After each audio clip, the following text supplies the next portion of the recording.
So hello friends, welcome to C&D Academy. My name is Altaf Sheikh. So I will teach to you geography for NDA exam. तो आपको पता ही है हमने NDA exam के लिए course launch कर दिया हुआ है 1-2 दिन पहले। तो आज हमारी फर्स्ट वीडियो है जो जिसमें हम डिस्कस करेंगे जियोग्राफी का सिलेबस और उसके प्रीवियस ईयर क्वेश्चन पेपर 2022 का जो 2022 के एनडीए एग्ज़ाम 1 में जो क्वेश्चंस आए थे उन पे हम डिस्कशन करेंगे आज। सबसे पहले हम जो जियोग्राफी में सिलेबस है उस पर डिस्कस करेंगे, क्या एनालिसिस करेंगे कि क्या सिलेबस है जियोग्राफी का, कौन कौन से चैप्टर हैं जियोग्राफी में जो एनडीए एग्जाम में आते हैं, कौन कौन सी बुक्स हैं जो एनडीए के एग्जाम में कौन कौन किस किस बुक से पूछा जाता है एनडीए के एग्जाम में। तो इस सब पे हम डिस्कस करेंगे। डोंट वेरी गाइस, टेंशन नहीं लेनी। एक एक जो कंसेप्ट है बहुत अच्छे से पढ़ेंगे, हम बहुत अच्छे से डिस्कस करेंगे।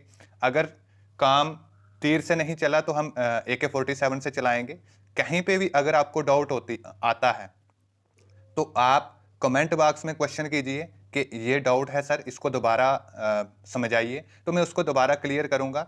जितना डीपली आपको समझना होगा उतना डीपली हम समझेंगे। बट यहाँ पे एक चीज आप याद रखिए, जो NDA exam point of view से इंपॉर्टेंट होगा, जितना हमें रिक्वायरमेंट है उतना ही लेके हम चलेंगे, ना तो उससे ज्यादा ना ही उससे कम। तो ये मत कोई सजेशन देने लग जाना कि सर और थोड़ा डीपली पढ़ाओ, ज्यादा डीपली पढ़ा रहे हो। तो हम अपने हिसाब से जो भी CND एकेडमी की टीम है उसने अच्छे से कोर्स को पूरे अच्छे से प्रिपेयर किया है।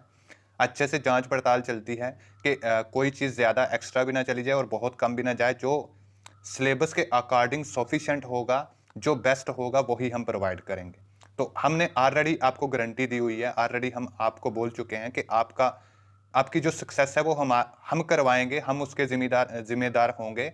बट आपको बस ट्रस्ट करना है हम पे और डेली क्लासेस फॉलो करनी है, डेली क्लास को देखना है और उसको आपने हैंड रिटन नोट्स बनाने हैं और उसको रिवीजन करना है बार बार। बस ये आपका काम होगा। तो सबसे पहले हम देखते हैं आज जो हमारा एनडीए सिलेबस है जियोग्राफी का जो सिलेबस है।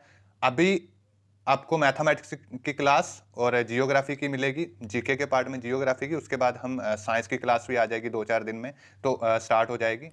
तो हम सभी पहले जियोग्राफी, उसके बाद हम हिस्ट्री पढ़ेंगे जीके में और फिर करंट अफेयर लास्ट में पढ़ेंगे। ठीक है।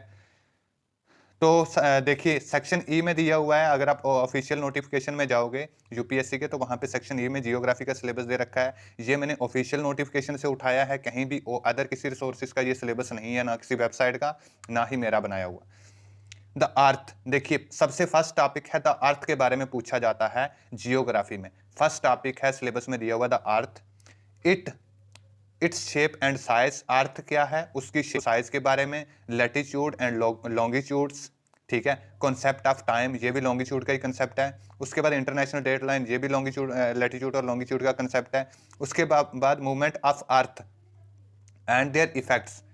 मूवमेंट ऑफ अर्थ यानी कि अर्थ का रोटेशन और रिवोल्यूशन, उस पर हम डिस्कस करेंगे। तो डीपली उसको समझेंगे। ओरिजिन ऑफ अर्थ, अर्थ का ओरिजिन कैसे हुआ, कब हुआ, इससे क्वेश्चन आते हैं। डिफरेंट टाइप ऑफ रॉक्स, ठीक है, उनकी क्लासिफिकेशन। वेदरिंग कैसे होती है रॉक की, मैकेनिकल वेदरिंग, केमिकल वेदरिंग, ये इस सब पे डिस्कस करेंगे। एटमॉस्फेयर, जो ऊपर वाला, यहाँ से ऊपर वाला पोर्शन है, अर्थक्वेक एंड वोल्केनो से ऊपर जो टॉपिक्स हैं, ये है जियोमार्फोलॉजी में। ठीक है। तो अभी ये जो पोर्शन चल रहा है ये फिजिकल जियोग्राफी का है। ठीक है, फिजिकल जियोग्राफी का ये हो गया। फिजिकल जियोग्राफी के अंदर भी ये जियोमार्फोलॉजी में आता है, इसको हम जियोमार्फोलॉजी बोलते हैं। हम डिस्कस करेंगे what is geomorphology, what is physical geography, Indian geography, सब पे डिस्कस करेंगे। उसके बाद आता है ओशियन करंट्स एंड टायर्स। ठीक है, अब ये वाला पोर्शन आता है ओशियन करंट एंड टायर्स का ओशियोनोग्राफी से। उसके बाद आता है एटमॉस्फेयर एंड इट्स कंपोजिशन। ठीक है, temperature and atmosphere, condensation and precipitation, type of climate, major natural regions of the world. तो ये वाला जो है ये टॉपिक कहाँ से, यहाँ से टेम्परे यहाँ से लेके ओशियोनोग्राफी से, प्रेशर से लेके, एटमॉस्फेयर से लेके यहाँ तक, ये वाला जो पोर्शन है ये आता है क्लाइमेटोलॉजी में, फिजिकल जियोग्राफी का ही पोर्शन है क्लाइमेटोलॉजी। उसके बाद है regional geography, regional geography of India यानी कि इंडियन जियोग्राफी से। इंडियन जियोग्राफी से क्या पूछेगा, क्लाइमेट पूछेगा इंडिया का, नेचुरल वेजिटेशन पूछेगा इंडिया का, यानी कि इंडिया में कौन कौन से वेजिटेशन है, कौन कौन से पेड़ मिलते हैं, कौन कौन से ट्रीज का कौन से रीजन में मिलते हैं, तो इनके बारे में। मिनरल्स पूछेगा कि इंडिया की कौन सी स्टेट में क्या क्या मिनरल्स मिलते हैं अलग अलग, कौन कौन सी कहाँ कहाँ पे खदानें हैं। पावर रिसोर्सेज के बारे में पूछता है, location and distribution of agriculture, कहाँ पे कौन सी स्टेट पे कौन सा एग्रीकल्चर ज़्यादा होता है, उसके लिए लैंड कौन सी साइल की ज़रूरत होती है, क्या क्या रिसोर्सेज चाहिए होते हैं, उन सब पे डिस्कस करेंगे। इंडस्ट्रियल एक्टिविटीज़ पे क्वेश्चन आते हैं।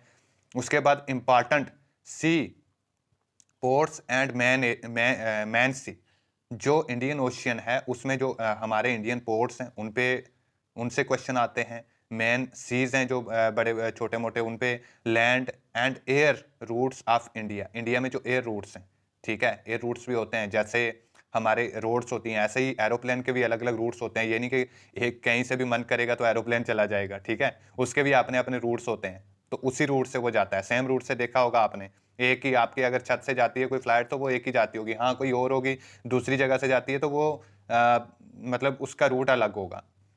मेन आइटम यानी कि अगर इंडिया से पाकिस्तान या इंडिया से सऊदी अरबिया किसी प्लान ने जाना है तो उसका सेम रूट होगा। ये नहीं है कि एक दिन किसी और जगह से चला जाएगा दूसरे दिन किसी और जगह से, और वो रूट डिसाइड किया होता है कि शॉर्टेस्ट रूट होना चाहिए, ठीक है, और फ्लाइंग जोन में आना चाहिए। Of the import and export, India कहाँ से इंपोर्ट करता है, एक्सपोर्ट क्या क्या चीज़ें एक्सपोर्ट करता है, क्या क्या चीज़ें इंपोर्ट करता है, कौन कौन सी कंट्री से करता है और कौन सी कंट्री को करता है एक्सपोर्ट। तो ये चीज़ें आती हैं हमारे एनडीए के एग्ज़ाम में। आई थिंक कि आप समझ गए होंगे। अगर ऊपर ऊपर से मैं आपको बता दूं, हम ब्रॉड वे में देखें तो एक आता है हम एनडीए के जियोग्राफी में, एनडीए के सिलेबस में जियोग्राफी से फिजिकल जियोग्राफी, उसके बाद आता है इंडियन जियोग्राफी। अब फिजिकल जियोग्राफी में आता है जियोमार्फोलॉजी, क्लाइमेटोलॉजी एंड ओशियोनोग्राफी। ओनली तीन आते हैं, जियोमार्फोलॉजी, क्लाइमेटोलॉजी एंड ओशियोनोग्राफी। हालांकि जो हमारा ये शेप ऑफ अर्थ वगैरह, साइज वगैरह, रोटेशन वगैरह ये कॉस्मोलॉजी में आता है, तो हम कॉस्मोलॉजी भी लेके चल सकते हैं। तो चार जो मेन टॉपिक्स हैं, बिग टॉपिक्स हैं, वो कौन से हैं, फिजिकल जियोग्राफी के, और बाकी ऑल इंडिया जो इंडियन जियोग्राफी है उसमें से लगभग सब कुछ पूछा जाता है। तो आई होप कि आपको समझ में आ गया होगा। तो चलिए ये आपका हो गया होगा क्लियर। नेक्स्ट चलते हैं हम, आज की क्लास में हम डिस्कशन करेंगे कुछ इंपॉर्टेंट क्वेश्चंस की जो प्रीवियस ईयर क्वेश्चन पेपर में पूछे गए हैं, ठीक है, तो उन पे डिस्कस करेंगे आज हम। क्वेश्चन में फर्स्ट क्वेश्चन है, ठीक है, 118 क्वेश्चन है। कहाँ पे, अगर आप एनडीए के प्रीवियस ईयर क्वेश्चन पेपर में जाओगे, 2022 का क्वेश्चन पेपर जो उठाया हुआ है, क्वेश्चन नंबर 118 में पूछा हुआ है, while travelling to, 1 minute,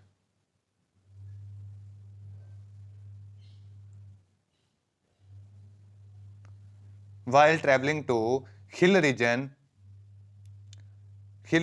you notice a massive boulder which was loosened by heavy rain and moved downhill. This there has result due to which of the following process, यानी कि एक हमें पूछा हुआ है कि अगर आप किसी रीजन में जा रहे हो, एक हिली रीजन में आप जा रहे हो और वहां पे आपने एक्सपीरियंस किया होगा कि मैसिव बोल्डर, काफी मोटे मोटे जो पत्थर हैं वो पड़े होते हैं, ठीक है, मैसिव बोल्डर्स होते हैं, बड़े बड़े मोटे मोटे पत्थर पड़े होते हैं, ठीक है, और ये हैवी जो हिल्स हैं हैवी रेनफॉल्स की वजह से होते हैं, और मूव डाउन हिल जो मतलब ऊंची हिल होती है, ठीक है, एक तरह से पहाड़ी होती है, वहां से नीचे गिरे हुए होते हैं। That has result due to, ये किसकी वजह से होता है, मास वेस्टिंग की वजह से होता है, इरोजन की वजह से होता है, या वेदरिंग की वजह से होता है। तो आप क्वेश्चन को, वीडियो को पॉज कीजिए और क्वेश्चन का आंसर करने की कोशिश करो, ट्राई करो। क्या ये सिर्फ मास वेस्टिंग से होता है? क्वेश्चन एक बार फिर समझ लो। क्वेश्चन में ये पूछा हुआ है कि जब आप किसी हिल एरिया में जाते हो, फॉर एग्जांपल आप जा रहे हो लेह लद्दाख में, Leh Ladakh is a hill area, Leh Ladakh में जाते हो, या उत्तराखंड में जाते हो, या आप हिमाचल प्रदेश में जा रहे हो, अगर आप यहाँ पे जाते हो और वहां पे आप देखोगे, लेह लद्दाख में जाओगे तो ऐसे पत्थर पहाड़ी होती है, हिल्स होती हैं, बड़ी बड़ी चट्टानें होती हैं, ठीक है। उन चट्टानों से क्या होता है, पत्थर बड़े बड़े टूट टूट के ना 10-10 क्विंटल के, 1 क्विंटल के, 2 क्विंटल के, 5 क्विंटल के ऐसे टूट के नीचे गिरे होते हैं। तो ये बताना है आपको ये पत्थर कैसे टूटते हैं, कैसे टूट के नीचे गिरते हैं। क्या मास वेदरिंग होती है, मास वेस्टिंग होती है? मास वेस्टिंग का मतलब होता है कि टूट के जो मास है गिर जाना, वेस्ट हो जाना किसी चीज से। इरोजन से होता है, इरोजन होता है जब बारिश हो या कोई और ग्लेशियर की वजह से इरोजन हो, टूट फूट हो, बारिश की वजह से या विंड की वजह से, रेनफॉल की वजह से, तो उससे इरोजन होता है। जब वेदरिंग होती है, वेदरिंग होती है डिसइंटीग्रेशन ऑफ रॉक्स, जब रॉक वेदरिंग की वजह से ये टूट टूट के गिरते हैं। तो इन तीन में से कौन सा सही है? तीनों सही है। जब पहले वाला सही है, जब पहला दूसरी स्टेटमेंट सही है, या दूसरी तीसरी सही है, या तीनों सही है, तो आप आंसर करने की कोशिश करो। तो इसका जो करेक्ट आंसर है, correct answer is option D. Option D is the correct answer. Why? Option 1, 2 and 3 तीनों के तीनों करेक्ट हैं। यहां पे ये जब आप हिल एरिया में जाओगे तो मास वेस्टिंग की वजह से भी ये जो बोल्डर्स हैं, वो मैसिव बोल्डर्स हैं, जो बड़े बड़े बोल्डर्स हैं, वो डाउनफॉल होते हैं। और इरोजन से भी होते हैं, क्योंकि इरोजन भी होगा, बारिश होगी, ठीक है, और वेदरिंग भी होती है। तीनों काम होते हैं। जब वेदरिंग होगी किसी चट्टान की तो वो वीक हो जाएगी या डायरेक्ट टूट फूट जाएगी। उसके बाद इरोजन होगा, बारिश वगैरह होगी, जब हवा चलेगी, जब कुछ वहां से कोई वहां हिली एरिया तो बर्फ भी पड़ेगी ओबियसली, तो बर्फ की वजह से स्नो डाउन होता है जब, तो उसके साथ भी आ सकता है। मास वेस्टिंग होगा तो इन तीनों से क्या होगा? तो अब आप क्वेश्चन को पकड़ो। यहां पे अभी हम ये सारे आंसर आप आराम से खुद कर लोगे, बट पहले आप क्वेश्चन को पकड़ो कि क्वेश्चन कैसा पूछा हुआ है। हमारा यहाँ पे सिर्फ ये पर्पस है इसको देखने का कि क्वेश्चन कैसे पूछ रहा है एनडीए में, ठीक है, यूपीएससी क्वेश्चन कैसे पूछ रहा है। तो क्वेश्चन आपको जनरल अंडरस्टैंडिंग में पूछा हुआ है कि आप छोटी छोटी बेसिक चीजों को कैसे देखते हो, आपको उनके बारे में क्या नॉलेज है जो इंडिया में होती है या कहीं भी होती है, तो आपके आसपास उस पर आपको ज्यादा क्वेश्चन पूछे जा रहे हैं। आप आगे भी एक्सपीरियंस करोगे, ऐसे ही क्वेश्चन आए हुए हैं। चलिए हम नेक्स्ट स्लाइड पे चलते हैं। क्वेश्चन नंबर सेकंड पे हम देखते हैं। क्वेश्चन नंबर सेकंड है, और क्वेश्चन नंबर सेकंड में 119 क्वेश्चन नंबर है एनडीए के प्रीवियस ईयर का। Which of the following statements in respect of landslide are correct? ठीक है, लैंडस्लाइड के जो लैंडस्लाइड क्या होती है और कैसे होती है, इस टॉपिक के बारे में अगर आपको पता है, हमारे इर्द गिर्द बहुत बार हमने एक्सपीरियंस किया होगा। लैंडस्लाइड होती है वो किस किस चीज से होती है और कैसे होती है, लैंडस्लाइड होता क्या, उसमें क्या होता है, अगर इस चीज का आपको पता है, आपने छोटी जब आप बेसिक देखो, हम यार ये नॉर्मल चीजें बहुत, जब भी हम देखो कहीं जाते हैं, बारिश होती है, ठीक है, जब अर्थक्वेक आता है, जब कोई फ्लड आता है, तो क्या होता है? लैंडस्लाइड होता है, यानी कि पस्सियां गिरती हैं ऐसे, ठीक है। तो उसी उसके अकॉर्डिंग अगर आपको थोड़ी बेसिक नॉलेज है ना, तो आप इस क्वेश्चन को अटेम्प्ट कर सकते हो। यूपीएससी ये कोशिश कर रहा है आपसे जानने की कि आपको बेसिक नॉलेज कितनी है, ठीक है, रियल लाइफ की नॉलेज जो है, बेसिक जियोग्राफिकली नॉलेज आपको कितनी है। तो ऑप्शन में स्टेटमेंटें 3 दी हुई हैं। These occurs only on gentle slope during rain. इसने बोला है स्टेटमेंट 1 में कि ये सिर्फ और सिर्फ वहां पे होती है जहां जब रेनफॉल होता है उस टाइम पे, सिर्फ कहां पे? जेंटल स्लोप, जहां पे बहुत ज्यादा स्लोप होती है वहां पे ये होता है। तो एक चीज याद रखना हमेशा, यहां पे ओनली लग जाए ना, ओनली ऑन ऐसा कुछ जो मतलब सिर्फ कंजेस्टेड कर दे वर्ड को, तो वो कभी भी आंसर करेक्ट नहीं होगा। 99% वो आंसर इनकरेक्ट होता है। हाँ, कहीं 1% हो सकता है कि वो करेक्ट हो जाए। स्टेटमेंट 2 में दिया हुआ है there generally occur in clay rich soil. बोला हुआ है कि जो लैंडस्लाइड है ये जनरली होता है जहां पे क्ले रिच होता है, साइल क्ले टाइप साइल होती है वहां पे। और थर्ड दिया हुआ है अर्थक्वेक्स ट्रिगर्ड लैंडस्लाइड। जब अर्थक्वेक आते हैं तो अर्थक्वेक जहां पे ज्यादा आएगा वहां पे लैंडस्लाइड होती है। तो आप वीडियो पॉज करो और आंसर करने की कोशिश करो। चलो मैं बता देता हूं इसका आंसर। देखो इसका जो आंसर है फर्स्ट वाला इनकरेक्ट है, ठीक है, यहां पे ओनली लगा हुआ है। अगर ओनली ना होता तो फिर भी हम इसको सोच सकते थे कि ये आंसर हो सकता है। तो जैसे ही ओनली है, ओनली जेंटल स्लोप, तो सिर्फ जेंटल स्लोप पे आपने देखा होगा पस्सियां नहीं गिरती, लैंडस्लाइड नहीं होती। कभी कभी तो लैंडस्लाइड बिल्कुल प्लेन एरिया में हो जाता है। आपने देखा होगा जब अर्थक्वेक आता है तो पूरी रोडें टूट जाती हैं, ठीक है, रोडें दो बीच में से अलग अलग हो जाएंगी। उसके बाद आपने देखा होगा कभी कभी क्या होता है, बिल्कुल थोड़ा थोड़ा एरिया प्लान होता है, मतलब उतनी बिल्कुल स्लोप नहीं होती, तब भी लैंडस्लाइड हो जाती है। तो ऑप्शन 1 इज इनकरेक्ट, यानी कि स्टेटमेंट 1 इज इनकरेक्ट। तो स्टेटमेंट 1 इज इनकरेक्ट हुई तो ऑप्शन ए भी इनकरेक्ट हो जाएगा, बी भी इनकरेक्ट हो जाएगा और डी भी इनकरेक्ट हो जाएगा। तो हमारा एलिमिनेट होके आंसर क्या बच रहा है, 2 और 3। एक ही ऑप्शन है हमारे पास, हमें दो आती हो चाहे ना आती हो स्टेटमेंट, हमें अगर एक हमें गलत मिल गई तो हम एलिमिनेशन मेथड लगा के, मैं आपको एलिमिनेशन मेथड भी सिखाऊंगा जो बहुत बेस्ट चीज होती है कॉम्पिटिटिव एग्जाम में। आप 30 से 40% क्वेश्चन तो अगर आपको एलिमिनेट मेथड आता है ना, एलिमिनेशन मेथड, तो आपको 50% अगर क्वेश्चन की नॉलेज है तो आप इसको करके ले जाओगे। तो हमारा जो अब करेक्ट स्टेटमेंट्स हैं वो कौन कौन सी हैं, देर generally occur in clay rich soil, clay rich जहां पे रेतली साइल होती है वहां पे होता है, बहुत ज्यादा थोड़ी सी वर्षा होगी तो लैंडस्लाइड हो जाएगा। अर्थक्वेक, जहां भी अर्थक्वेक आता है थोड़ा ज्यादा आएगा तो लैंडस्लाइड होता ही होता है, क्योंकि पूरा हिलता है, सब कुछ घर गिरते हैं, लैंडस्लाइड होता है, बस भूस्खलन होता है। तो ये सब चीजें होती हैं इन दो चीजों की वजह से। तो चलिए हम चलते हैं नेक्स्ट क्वेश्चन पे, अपने क्वेश्चन नंबर 3 पे। और एनडीए में अगर देखा जाए, आप पेपर में जाओगे तो क्वेश्चन नंबर 120 है वहां पे, consider the following features about A geographical phenomena. ठीक है, जियोग्राफिकल फेनोमेना दिया हुआ है, अब आपको ये 3 स्टेटमेंट पढ़नी है और 3 स्टेटमेंट में से बताना है विच of the following phenomena can be identified with above features. 3 feature दिए हुए हैं, फीचर में ये है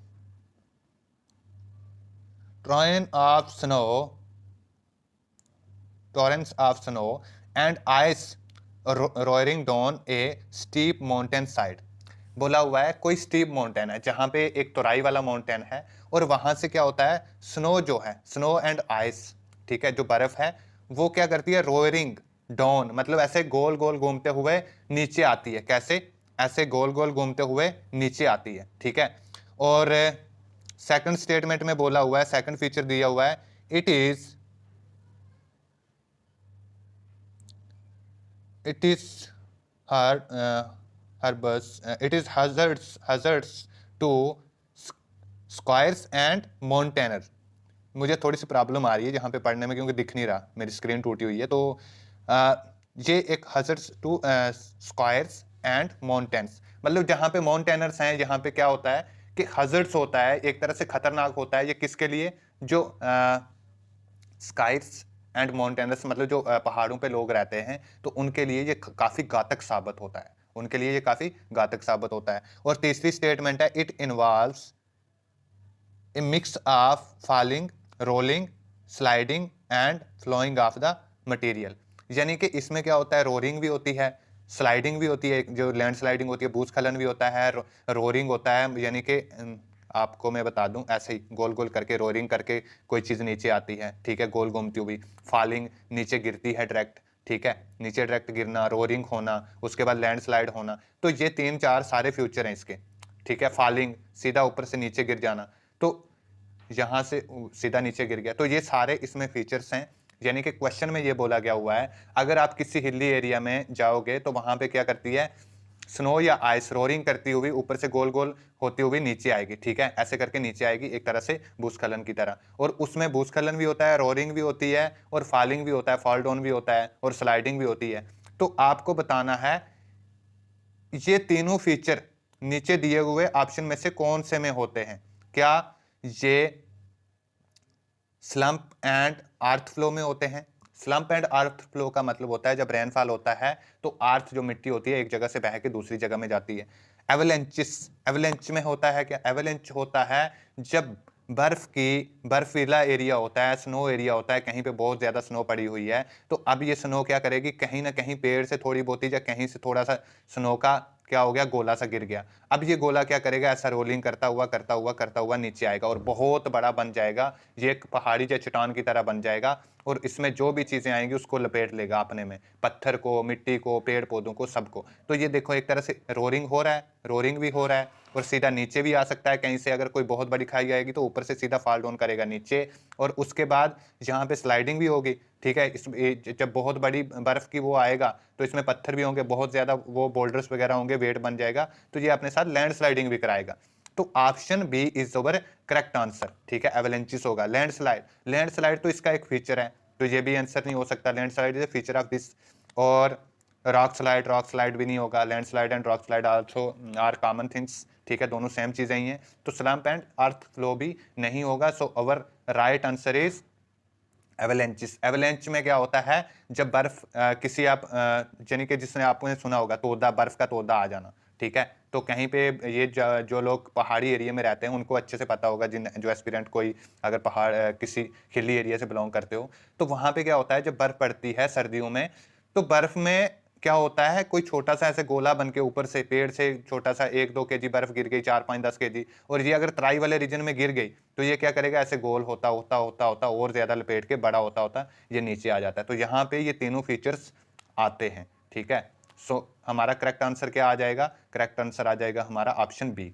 तो अब देखो, अब ये वाला तीसरा क्वेश्चन भी कहां से पूछा, आपकी लगभग जनरल अंडरस्टैंडिंग पे, यानी आप रियल लाइफ में ये चीजें देखते हो, ठीक है। बस आपको जो चीजें रियल लाइफ में देख रहे हो उसमें आपको कितनी नॉलेज है, जियोग्राफी में आपसे यूपीएससी यही जानना चाह रहा है, बस ये चीज एनालिसिस कीजिए।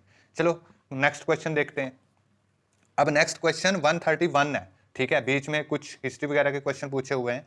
तो ये क्वेश्चन 131 में पूछा हुआ है, the forest of Uttarakhand, Kullu valley in Himachal Pradesh and Dzukou valley in Nagaland and Manipur were in the news on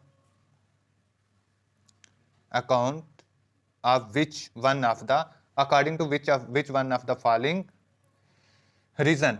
देखो, तीन जगह का पूछा हुआ है, एक उत्तराखंड में, उत्तराखंड का फॉरेस्ट, कुल्लू वैली की उत्तराखंड का फॉरेस्ट, कुल्लू वैली में हिमाचल प्रदेश में, और डुस्कू वैली में नागालैंड में।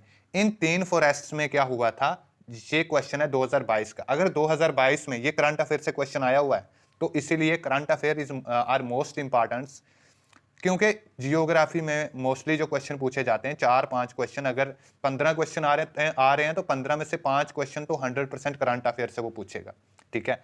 तो अब ये करंट अफेयर से क्वेश्चन आया, अगर 2022 के करंट अफेयर आपने पढ़े हैं तो आपको ये क्वेश्चन का आंसर पता होगा। उसने पूछा है 2022 में इन तीन जगह पे ऐसा क्या हुआ था, ऐसी कौन सा रीजन था जिसकी वजह से ये तीनों जगह न्यूज में थी, ठीक है। तो इसका आपको पता नहीं होगा। तो इसमें इस टाइम पे फॉरेस्ट फायर हुई थी, ठीक है, फॉरेस्ट फायर हुई थी, जंगलों में आग लग गई थी। उत्तराखंड में भी सेम सिचुएशन हुई थी, कुल्लू वैली में भी सेम सिचुएशन आई थी, और नागालैंड की डुस्कू वैली में भी, ठीक है, डजाकू वैली में, डुस्कू नहीं है सॉरी, डजाकू वैली में। तो यहाँ पे जो था फॉरेस्ट फायर, यानी कि जंगल में आग लग गई थी। पोचिंग कुछ भी नहीं हुआ था ऐसा, ना ही इलीगल माइनिंग। माइनिंग तो कहाँ पे होती है, माइनिंग जंगल में माइनिंग नहीं होगी कभी भी। माइनिंग ज्यादातर होती है जहाँ पे हमें मिनरल्स हैं वो मिलते हों, या फिर नदी वगैरह में। उसके बाद डिफॉरेस्टेशन तो ये भी नहीं हुआ था। मेन जो प्रॉब्लम आई थी वो था फॉरेस्ट फायर हुई थी, ठीक है। इस टाइम पे तीनों जगह पे सेम प्रॉब्लम आई थी। चलो नेक्स्ट चलते हैं। क्वेश्चन नंबर 5 है हमारा, विच one of the following is correct in respect of total number of state and union territory in India. कितना बच्चों वाला क्वेश्चन पूछा है उसने, ठीक है। ये क्वेश्चन भी आपको ना आए तो फिर क्या बोलूं यार, मतलब हाँ हो सकता है कभी कभी नहीं भी आता, बंदा कंफ्यूज हो जाता है। कभी कभी हम सोचते हैं यार यूपीएससी ऐसा क्वेश्चन पूछ लेगा, ठीक है, तो पूछता है यार। कभी कभी ना यूपीएससी चेक करने के लिए हमें ऐसे बच्चों वाले क्वेश्चन भी 2-3 पूछ देता है, 1-2, 2-3, 4 क्वेश्चन तो पेपर में ऐसे रहते हैं कभी कभी। मतलब सिविल सर्विसेज के एग्जाम में भी ना कभी कभी बच्चों वाले क्वेश्चन आ जाते हैं, तो हम ऐसे दिमाग चलाने लगते हैं यार इसमें ना कोई कमचोल होगा, बंदे ने हमें घुमाया होगा। ऐसे नहीं है कुछ भी, तो ठीक है, यहाँ पे कुछ घुमाने वाली बात नहीं है। क्वेश्चन सीधा पूछा हुआ है, आपको बताना है 2022 के अकॉर्डिंग। ये भी करंट अफेयर से क्वेश्चन है, ये याद रखना, ये कई बार भी नहीं पूछ रहा। 2022 के अकॉर्डिंग पूछ रहा है कि इस टाइम पे इंडिया में, क्योंकि हर साल लगभग चेंज होती रहती है, इंडिया में कितनी स्टेट और यूनियन टेरिटरीज थी, ठीक है। यानी कि उस टाइम तो हैं बट थी, अभी भी उतनी है जितनी 22 में थी। 22 के बाद कोई भी चेंजेस नहीं हुआ। तो आप वीडियो को पॉज करो और इस क्वेश्चन का तो 100% आंसर दो यार, क्या इसका आंसर हो सकता है, ठीक है। तो चलो मैं आंसर बता देता हूँ अपनी तरफ से, आप वीडियो पॉज करके आंसर दे सकते हो खुद। इसका जो करेक्ट आंसर है वो है 28 एंड 8 यूनियन टेरिटरीज, ठीक है। जो 28 हैं, 28 क्या थी, स्टेट हैं, और 8 यूनियन टेरिटरीज हैं, अभी भी हैं और पहले भी थी। इस टाइम पे क्या हुआ था, इससे पहले ना 29 स्टेट थी। कुछ बच्चों ने ये ऑप्शन लगाया होगा, सीधा बोला होगा नहीं यार ऊपर वाला तो आंसर हो ही नहीं सकता, नीचे वाला लास्ट वाला होगा, क्योंकि मैक्सिमम टाइम जो है वो लास्ट वाला ही आंसर होता है, लास्ट वाला डी ऑप्शन।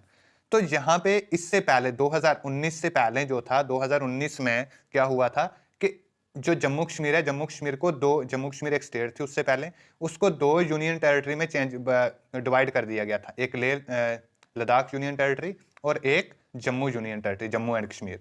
तो जब इसको हटाया 29वीं को, तो पीछे बच गई 28, ठीक है, ना तो 27 थी ना ही 30 थी, ये तो हुई नहीं, तो 28 बच गई। अब 28 ये बची, तो यूनियन टेरिटरी तो एक बढ़ जानी थी, यहाँ पे 7 होंगी नहीं, फिर उस टाइम पे 9 थी, ठीक है, उस टाइम पे 9 थी। अगर आपको यूनियन टेरिटरीज भी पता होगा तो आप इसको क्या करोगे, क्रॉस कर दोगे, ये कर दोगे।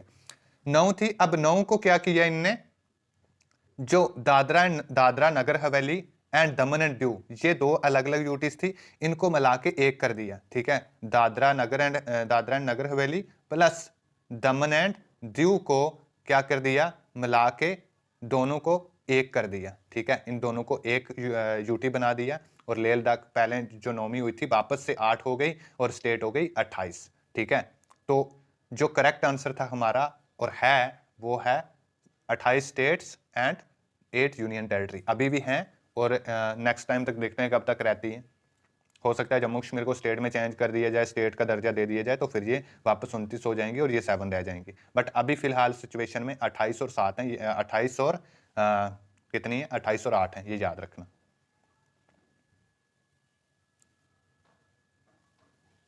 चलिए क्वेश्चन नंबर 6 पे चलते हैं। क्वेश्चन नंबर 6 है, snow sleet and hail are the forms of dash. 4 option दे रखे हैं, आपको बताना है स्नो बर्फ, स्लीट एंड हेल, जो एन पड़ती है, स्लीट पड़ती है, स्लीट होती है, ये किसकी फॉर्म है, क्या इस प्रेसिपिटेशन की फॉर्म है, क्या कंडेंसेशन की फॉर्म है, ट्रांसपीरेशन की फॉर्म है, ट्रांसपायरेशन की फॉर्म है, या एवेपोरेशन की फॉर्म है। सबसे पहले इन चारों का पता होना चाहिए आपको, चारों टर्म्स हैं, इनकी डेफिनेशन अगर आपको पता है, यानी कंसेप्ट पता है, ये टर्म्स किसके लिए यूज होती हैं, तो आप आंसर 2 मिनट में कर लोगे। अगर ये नहीं पता तो आप आंसर को गलत कर दोगे। नीचे से देखते हैं, एवेपोरेशन। एवेपोरेशन का मतलब होता है एवेपोरेट होना, यानी वेपर्स बनना, ठीक है। अगर आपके पास पानी है तो वो पानी, उस पर अगर गर्म करते हो पानी को तो वो एवेपोरेट होगा, ठीक है। यानी कि लिक्विड टू गैस में चेंज होना हम बोलते हैं evaporation. Change liquid into gas is called evaporation. Transpiration, transpiration का मतलब होता है जब पेड़ पौधे अपने पत्तों से पानी छोड़ते हैं ऊपर, ठीक है, तो उसको हम बोलते हैं ट्रांसपायरेशन, ठीक है, पानी को रिलीज करना, वाटर को रिलीज करना। उसके बाद कंडेंसेशन, कंडेंसेशन का मतलब होता है ठीक एवेपोरेशन के उल्टा।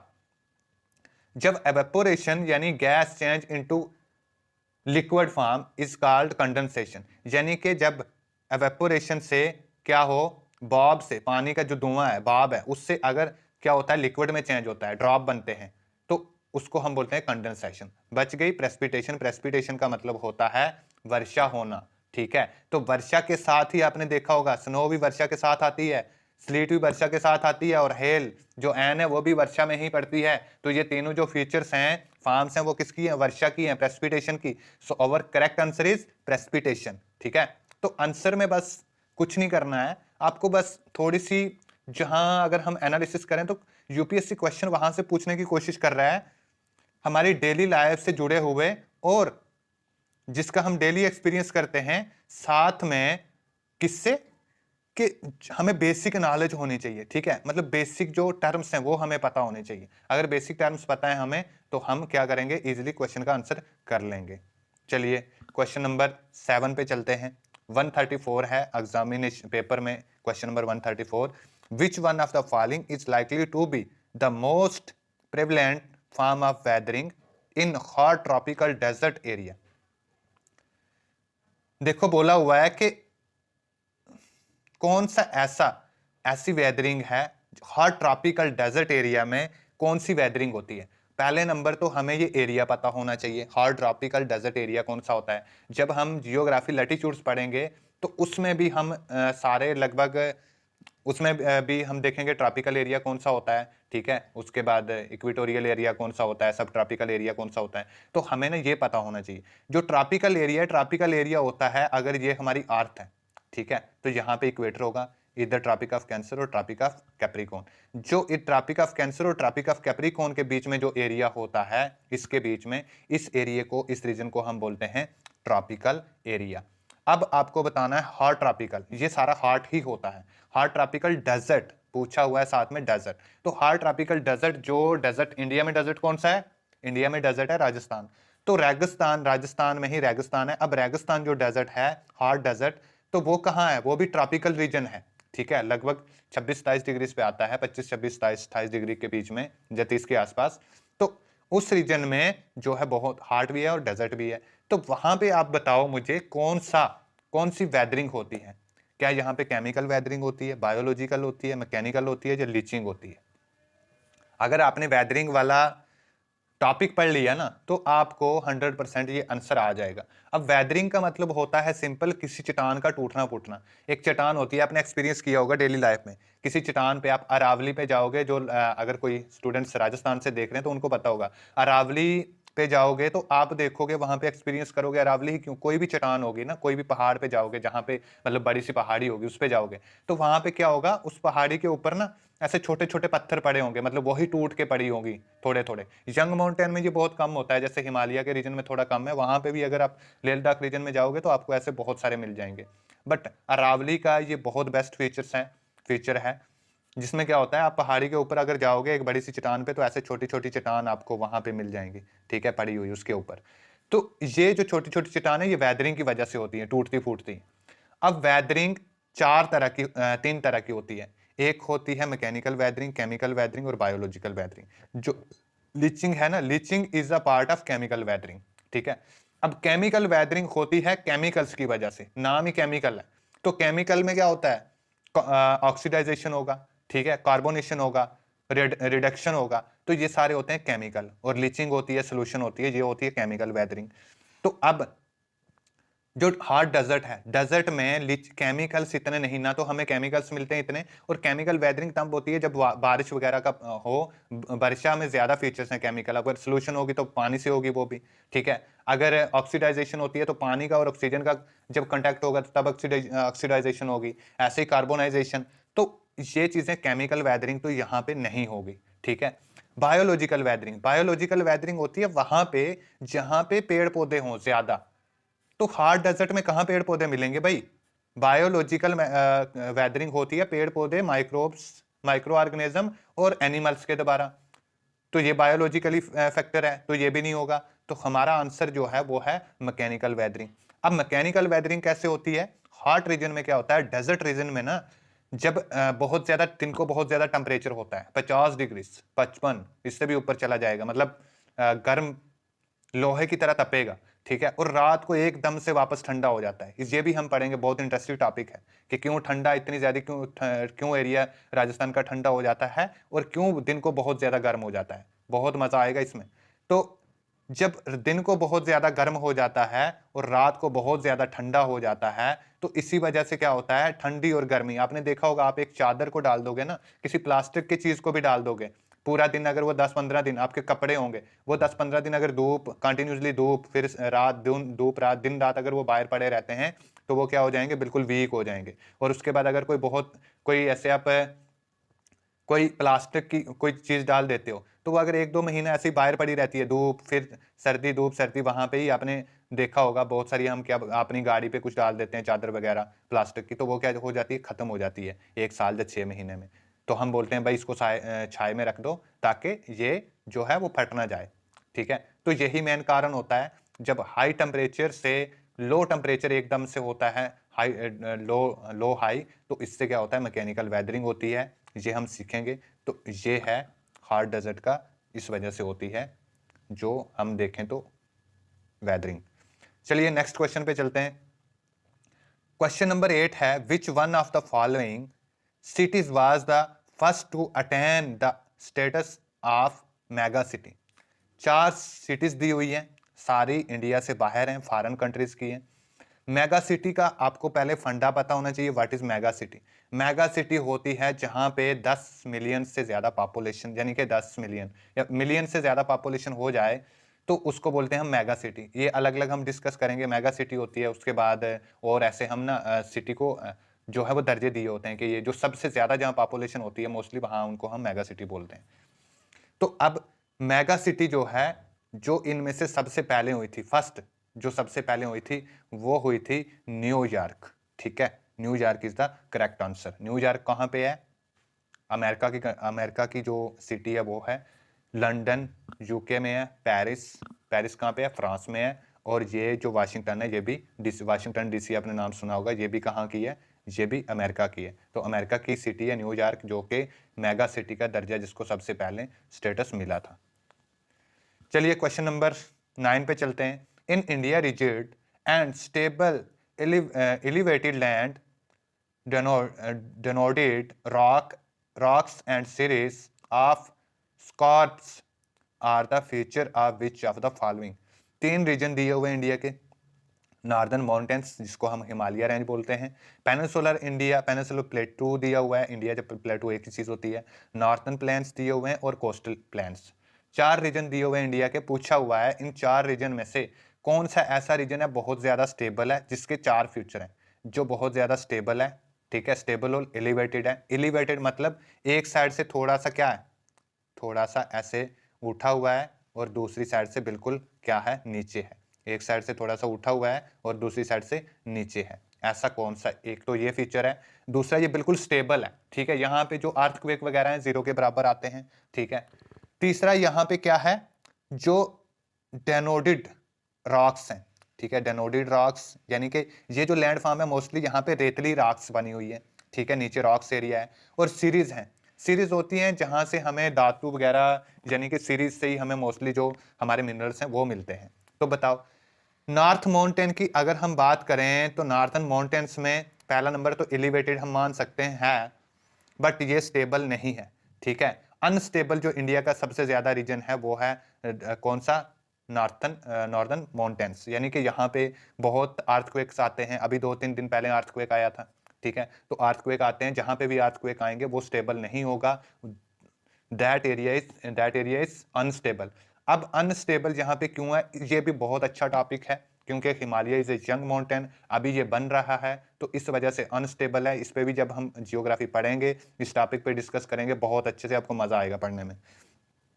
अगर हम पेनिनसुलर प्लेटू की बात करें तो इसमें देखते हैं बाद में, पहले हम नॉर्दर्न प्लेन की बात करते हैं। नॉर्दर्न प्लेन एलिवेटेड नहीं है। ठीक है, ये बिल्कुल प्लेन है, तो इसमें एलिवेटेड वाला फीचर खत्म हो जाएगा, तो हमारा ये भी एलिमिनेट हो जाएगा। और ना ही यहाँ पे सीरीज हैं और ना ही यहाँ पे कोई रॉक्स हैं। ठीक है, ये जो रॉक्स हैं डेनोडेटेड रॉक्स, ये भी नहीं है। यहाँ पे सिर्फ मिट्टी है, वो भी जलोढ़ मिट्टी यानी अलूवियल साइल जहाँ पे मिलती है। उपजाऊ एरिया होता है बहुत ज्यादा, बिल्कुल प्लेन एरिया है। तो यहाँ पे 3 फीचर्स हमें नहीं मिल रहे, सीरीज भी नहीं है, तो इस वजह से ये आंसर नहीं है। ठीक है, ये स्टेबल नहीं है। ठीक है, और यहाँ पे भी सीरीज नहीं मिलेंगी। उसके बाद अगर कोस्टल प्लेन देखें तो कोस्टल प्लेन एलिवेटेड हो सकता है, मान सकते हैं, हमें 100% पता नहीं। एलिवेटेड हालांकि नहीं होता, ये प्लेन होता है, नाम ही प्लेन दे के रखा है, तो प्लेन ही होगा। यहाँ पे सीरीज नहीं मिलती। आपने आज तक नहीं सुना होगा कि कोस्टल एरिया से हमें कोई धातु मिलता है। हाँ, कोस्टल एरिया से नमक मिल सकता है, कोस्टल एरिया से पेट्रोलियम गैस मिल सकता है, लेकिन हमें आयरन, डायमंड, हमें गोल्ड वगैरह ये चीज़ें नहीं मिलेंगी। तो जो सीरीज हैं वो भी नहीं हो सकता। उसके बाद हम यहाँ देखें रॉक्स, तो डेनोडेटेड जो रॉक्स हैं वो भी नहीं है, क्योंकि कोस्टल एरिया में रॉक नहीं होता, रेत ही रेत होता है, क्ले सॉइल होती है। तो ये आंसर भी हमारा एलिमिनेट हो जाएगा। तो आंसर बचेगा पेनिनसुलर प्लेटू। तो yes, peninsular प्लेटू is elevated land, ये एलिवेटेड है। अगर आप वेस्टर्न घाट की तरफ से देखोगे तो हमारा इंडिया उठा हुआ है, ऐसे करके हमारा इंडिया ऐसे करके उठा हुआ है। और अगर आप ईस्टर्न घाट की तरफ से देखोगे तो ऐसे ये बिल्कुल यहाँ क्या है, नीचे है, बिल्कुल यहाँ से जो है वो नीचे है, यानी कि पूरा जो है वो उठा हुआ नहीं है। तो ऐसे एलिवेटेड है, इधर से ऊंचा है, इधर से क्या है, इस साइड से बहुत डीप है। तो एक फीचर ये हो गया। दूसरा अगर हम देखें यहाँ पे रॉक्स का है, ये पूरा जो भी साउथ इंडिया में रहते हैं, ठीक है, लगभग महाराष्ट्र से नीचे कर्नाटका हो गया, तमिलनाडु हो गया, केरला वाला थोड़ा रीजन हो गया, उसके बाद आंध्र प्रदेश हो गया। तो इस रीजन में मोस्टली क्या है, रॉक्स हैं। यहाँ पे हैंड पंप्स लगाना यानी ग्राउंड वाटर निकालना बहुत टफ होता है। यहाँ पे पूरी रॉक्स एरिया होता है नीचे। ठीक है, रॉक्स से बना हुआ है, यानी कि पहाड़ी एरिया, नीचे पथरीली एरिया है। ठीक है, रेतले पत्थर से, तो बोरिंग करना बहुत टफ होती है यहाँ पे। ऊपर से यहाँ पे सीरीज है। कर्नाटका में सबसे ज्यादा कहाँ पे मिलता है, कर्नाटका में तो सोना चांदी मिलता है ज्यादा। उसके बाद अगर हम देखें हमारा कोल, आयरन कर्नाटका में हो गया, आंध्र प्रदेश में हो गया, छत्तीसगढ़, झारखंड, यहाँ पे तो मिलता है। तो यहाँ पे सीरीज भी हैं। तो ये सारे फीचर्स यहाँ पे आ रहे हैं। So our correct answer is option B. Option B is the correct answer. चलिए आज का लास्ट क्वेश्चन हम देखते हैं। क्वेश्चन नंबर 10 है, 137 एनडीए के एग्जाम में है। A person had visited a region in India and found trees. एक पर्सन है, वो इंडिया के किसी रीजन में जा रहा है जहां पे उसको मिलते हैं खैर का ट्री मिलता है, नीम का ट्री मिलता है, खिजरी का ट्री मिलता है और पालास मिलते हैं, पालास के trees. Which one of the following region as she he expected to have visited.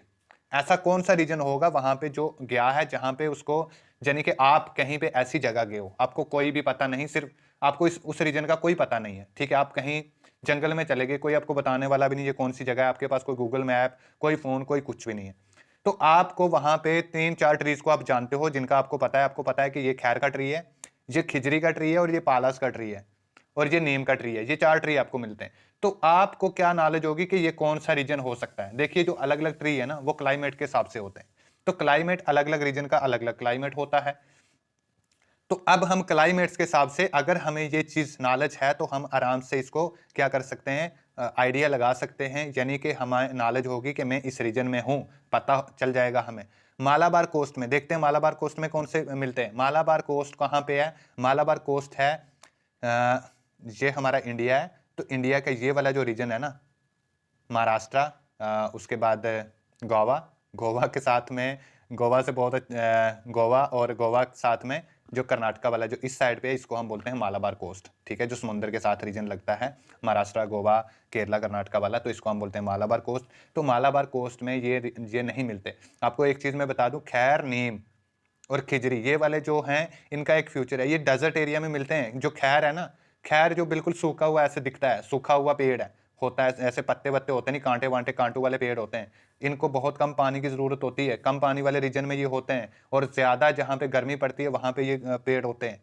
तो अब इस रीजन में तो होंगे नहीं। गारो हिल में, गारो हिल कहाँ पे है? गारो हिल है नॉर्थ ईस्ट में।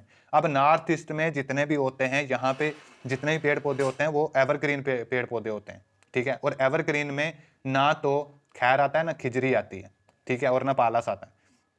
तो ये भी नहीं है, ये भी गलत हो जाएगा, ये भी गलत हो जाएगा। सुंदरीबन डेल्टा, सुंदरीबन डेल्टा में सुंदरी के पेड़ मिलते हैं बस। सुंदरीबन डेल्टा है कहाँ पे? सुंदरीबन डेल्टा है वेस्ट बंगाल में, और बांग्लादेश में रीजन आता है जहाँ पे सुंदर डेल्टा जिसको हम बोलते हैं, ठीक है, जो गंगा के द्वारा डेल्टा बनाया जाता है। तो यहाँ पे सुंदरी के पेड़ मिलते हैं, यहाँ पे भी ऐसा कुछ नहीं है। तो डेजर्ट रीजन में अगर आप जाओगे तो डेजर्ट में आपको मिलेंगे खैर के पेड़, नीम के, खिजरी के। अगर आप राजस्थान, रेगिस्तान वाले रीजन में जाते हो, राजस्थान में आपको मोस्टली खैर मिलेगा, नीम मिलेगा, खिजरी मिलेगी और पालास मिलेंगे। तो ये 4 जो पेड़ हैं ये मिलते हैं हमें डेजर्ट रीजन में। So our correct option is option D is correct answer. So I hope आपको क्लास में मजा आया होगा। बस यहां से आइडिया ये लगाना है हमने। देखिए क्लास में क्वेश्चन ऐसे यूपीएससी ने पूछे हैं मोस्टली जो आपकी लाइफ से रिलेट करते हैं, ठीक है, जो आपकी डेली लाइफ में जो आप चीजें एक्सपीरियंस करते हो, ठीक है। आप पेड़ वाला क्वेश्चन पूछा, तो अगर हमें एक मतलब बेसिक नॉलेज हमें होनी चाहिए, कहीं जाएं तो हमें पता हो हाँ भाई हम कौन सी जगह पे हैं, बिना इंटरनेट के बगैर भी। हमें वेदरिंग से पूछा, तो वो भी हमारे आसपास जो डेली लाइफ में चलता है उसी से रिलेट क्वेश्चन है, ठीक है। तो कुछ करंट अफेयर से क्वेश्चन थे, तो वो भी हमारी डेली लाइफ से, यानी यूपीएससी आपसे वो चीजें एक्सपेक्ट कर रहा है जियोग्राफी और जीके में पूछने की जो आपसे डेली लाइफ में रिलेट होती है, ठीक है। डेली लाइफ में आप क्या करते हो, बेसिक चीजों पे आपकी नजर होनी चाहिए। और यूपीएससी कोई भी एग्जाम हो, चाहे वो सिविल सर्विसेज का एग्जाम हो, चाहे वो यूपीएससी पीएफओ का हो, चाहे वो एनडीए का हो, चाहे वो सीडीएस का हो, वो क्वेश्चन ऐसे ही डिजाइन करता है जो डेली लाइफ से रिलेट करते हैं। तो इससे ज़्यादा लंबी क्लास नहीं करेंगे, आज की क्लास यहीं पे ख़त्म करते हैं। मिलते हैं नेक्स्ट क्लास में जल्दी ही। तो गाइस ये कोर्स बिल्कुल फ्री है और टोटल पूरे का पूरा बेनिफिटेड है आपके लिए।